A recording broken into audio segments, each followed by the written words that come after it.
Hi, welcome back to Mike's Diabetes World. I don't know why I don't do that beforehand. Oh, but it's always something there. Today, I want to take you back. I've done videos on this subject a long time ago. And I just kind of want to update what I've learned sort of on this channel. And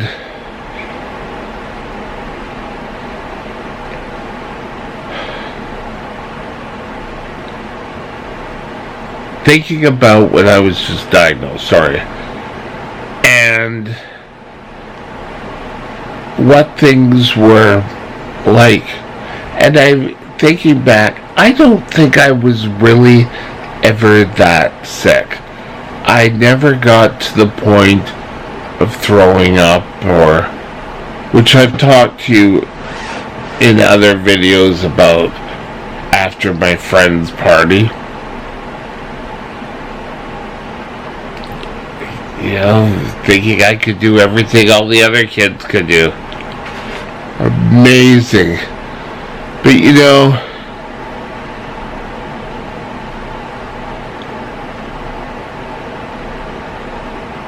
so often we all have our different stories and how people were so sick, and I was just kind of cresting, I guess. I don't know how sick I was. I know I was losing a lot of weight, and for me, like, I would put on my pants and they'd be falling down by the end of the day. You know, it's that kind of how quick things happen. And I've said this before, and I thank God for my mother, that when she left for bingo one night, I was taking a drink. And then when she got home, I was up drinking again. But while she was gone, I was drinking all that time too. I'm talking water, like, God. You know, I put ice water by my beds, and, you know, half an hour, it was gone. So often, you know, people think, oh well, they should have known. I didn't know what was going on. I know I was so thirsty. And nowadays, I don't know if people still wouldn't pick up on it. But you have to, if your son or daughter is losing weight, drinking a lot, get it checked out. Now,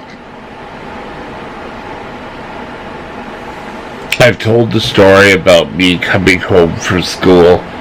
I think it was either after school or for lunch, and I couldn't make it. I had to stop and see someone's hose, turn it on, and drink before getting home. And they always had it on the side of their house. And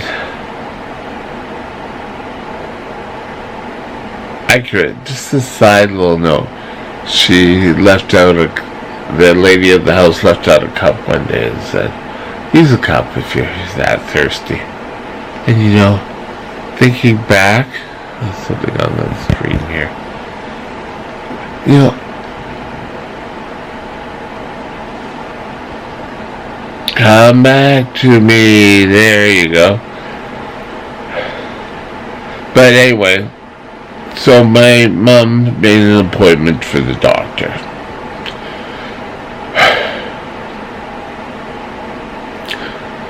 I go to the doctor, and, you know, instead of getting the glucose test, it was still earlier in the morning, it was like 9 in the morning. He said, go have a big lunch. Like, do the blood test, go have a big lunch, and come back. Which I did. And Little side fact. When I was first diagnosed, I wanted the venous test so bad. I was so afraid of pricking these little fingers. Now it's like, okay, blood sugar, let's do it. But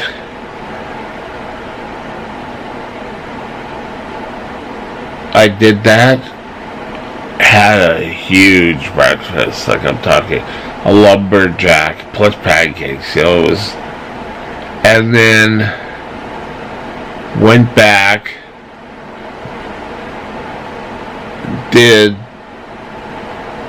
another blood test, and the next day when we called, we called around noon because I wanted to be there when the news came in, and I was told, oh, there's nothing to worry about.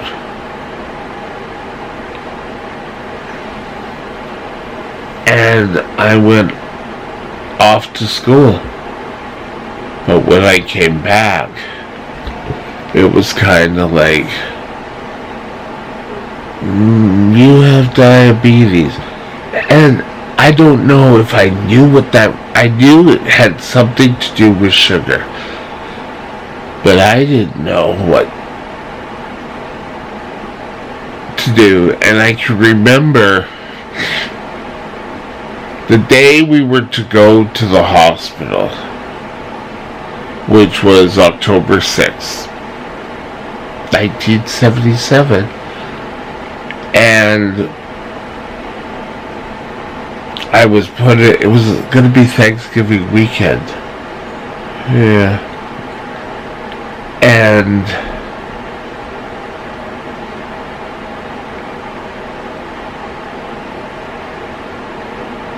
my life changed. They called to the doctor, was, he's whittling away, and the doctor said, yes, he's sick. So I must have been, I was hiding it for a week or so before. Making deals there's no way your body can keep up with. It's kind of thing, well, if I just go to the washroom, then I won't have to leave class,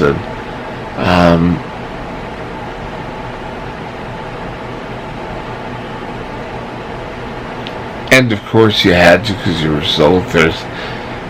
And I would drink. I can remember outside my social studies class, there was a fountain.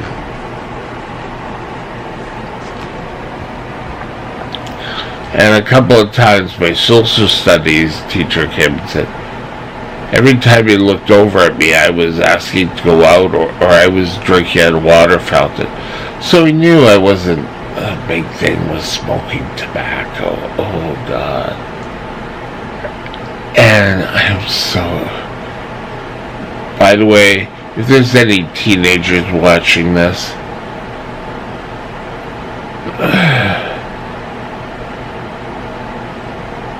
God forbid, don't smoke. I am so thankful today that I don't smoke.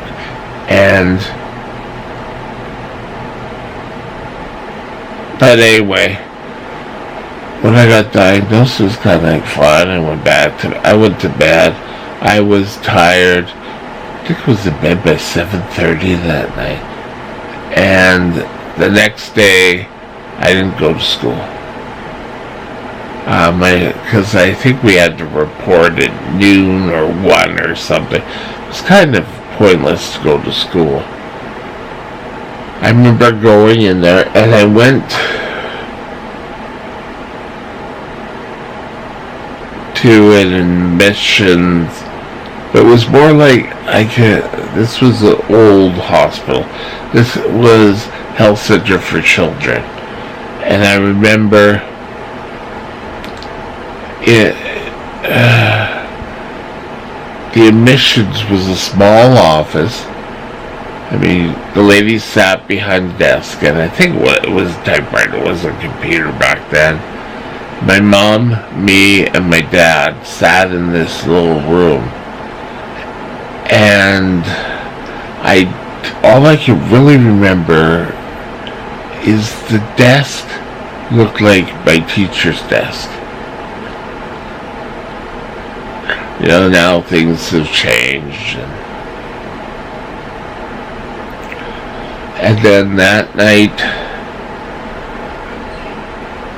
I got my first shot. And after that, I couldn't sleep. You know, my blood sugar started coming down, and it was like, I can't. And for the first time, I think I got a good night's sleep. My blood sugar was still high the next day, but things were so much better. So, I'm just telling you, if someone, whether you're a teacher or you're a parent, and I don't know, one of your kids' friends starts losing a lot of weight, but always, can I have a drink, Mr. Stewart? You know, that sort of thing. Maybe you need to have a conversation with their parents. This is Back to Basics series. Have a great day. We'll talk to you later. Bye now.